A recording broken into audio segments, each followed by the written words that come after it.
Raiden, are you receiving? We're still here. How's that possible? The AI was destroyed. Only GW. Who are you? To begin with, we're not what you'd call human. Over the past 200 years, a kind of consciousness formed layer by layer in the crucible of the White House.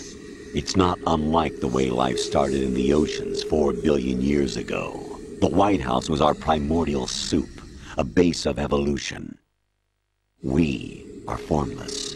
We are the very discipline and morality that Americans invoke so often. How can anyone hope to eliminate us?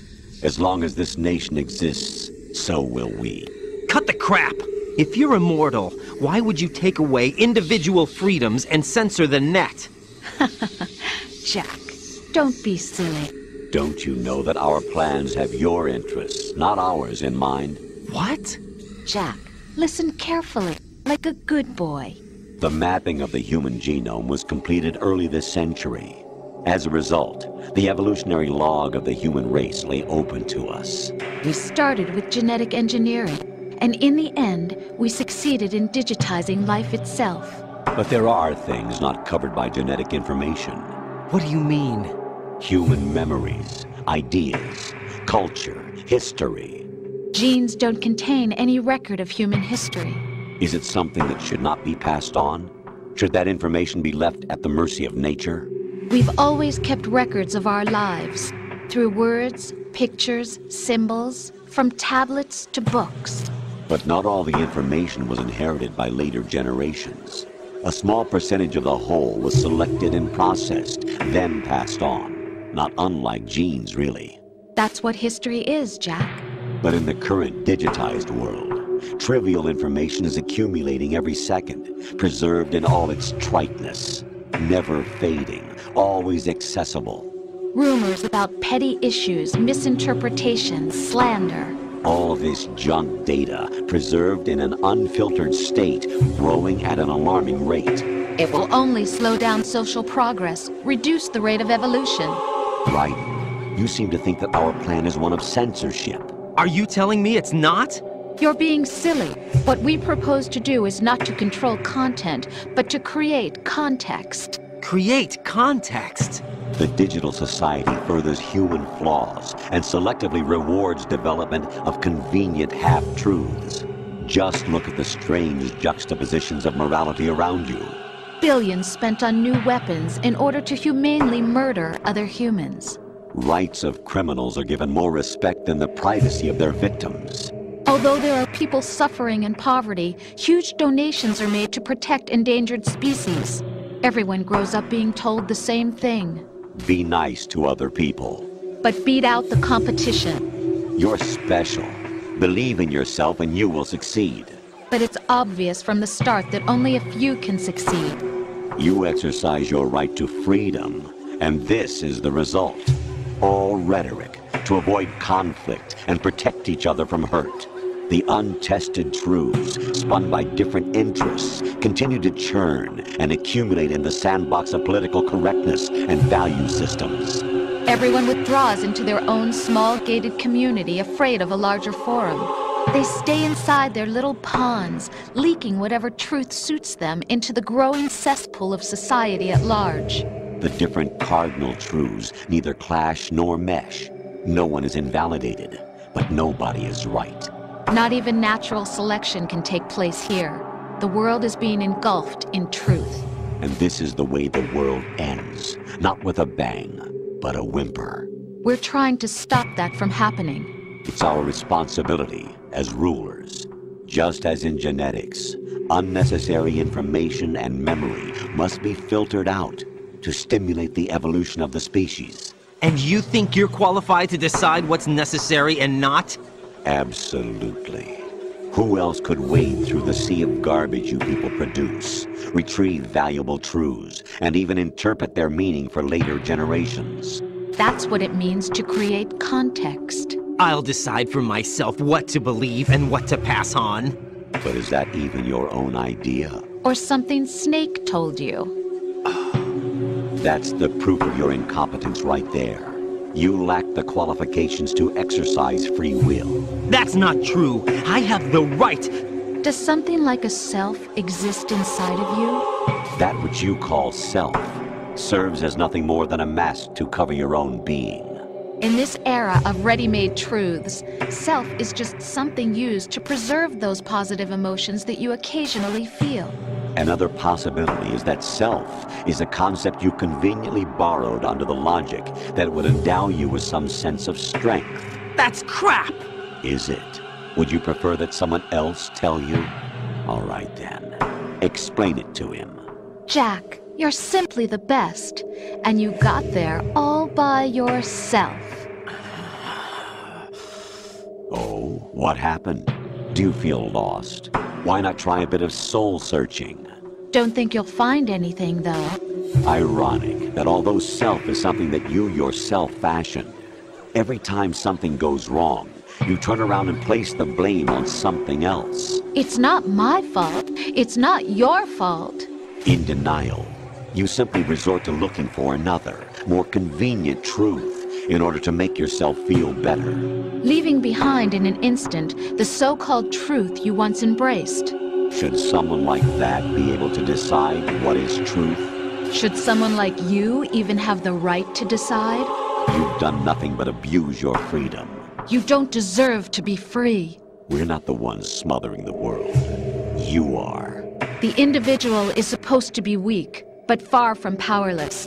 A single person has the potential to ruin the world. And the age of digitized communication has given even more power to the individual. Too much power for an immature species. Building a legacy involves figuring out what is wanted and what needs to be done for that goal. All this you used to struggle with. Now we think for you. We are your guardians, after all. You want to control human thought? Human behavior? Of course. Anything can be quantified nowadays. That's what this exercise was designed to prove. You fell in love with me just as you were meant to, after all. Isn't that right, Jack?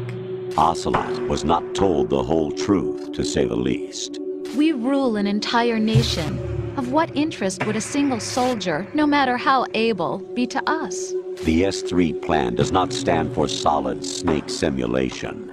What it does stand for is selection for societal sanity. The S3 is a system for controlling human will and consciousness. S3 is not you, a soldier trained in the image of Solid Snake. It is a method, a protocol that created a circumstance that made you what you are. So you see, we're the S3, not you.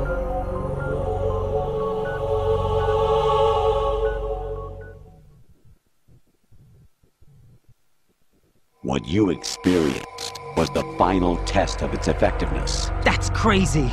You heard what President Johnson said.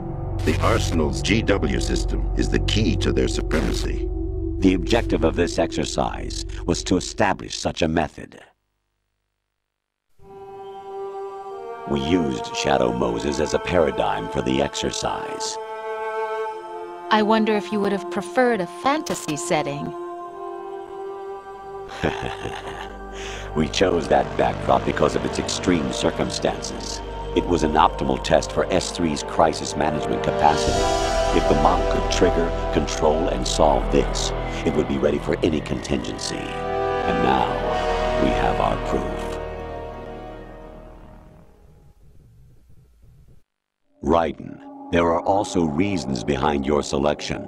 Solidus raised plenty of other child soldiers. Do you know why we chose you over them? It was because you were the only one who refused to acknowledge the past. All the others remember what they were and pay for it daily. But you turn your back on everything you don't like. You do whatever you like, see only the things you like, and for yourself alone. Yes, Rose can attest to that. You refused to see me for what I was. I lied to you, but I wanted to be caught. You pretended to be understanding, to be a gentleman. You never made a conscious attempt to reach out to me. The only time you did was when I gave you no choice but to do so. I was just trying not to... What? Trying not to hurt me? Dear, the one you were trying not to hurt was yourself. Avoiding the truth under the guise of kindness is all that you did. It occurred to you to do nothing but look out for yourself. Even if you claim that it was for my sake, that feeling was nowhere to be seen. In the end, everything was for your sake. I was never part of the picture. Exactly right. So you see, you're a perfect representative of the masses we need to protect. This is why we chose you. You accepted the fiction we've provided, obeyed our orders, and did everything you were told to. The exercise is a resounding success. Didn't I tell you that GW is still incomplete? But not anymore, thanks to you. Your persona, experiences, triumphs, and defeats are nothing but byproducts. The real objective was ensuring that we could generate and manipulate them. It's taken a lot of time and money, but it was well worth it considering the results. I think that's enough talk. It's time for the final exercise. Raiden, take Solidus down. Think again. I'm through doing what I'm told. Oh, really? Aren't you forgetting something? If you die, my child dies. The termination of vital signals from your nanomachines means the death of Olga's child. Not to mention the death of Rose. She's wired the same way. Rose, does she actually exist? Of course I do, Jack. You have to believe me. Damn! It will be a fight to the death. Solidus at least wants you dead. We will collect the necessary data from this last fight. Then we'll consider the exercise closed. So, Jack the Ripper, will it be Solidus, the Patriot's creation, or you, Solidus's creation? Our beloved monsters, enjoy yourselves.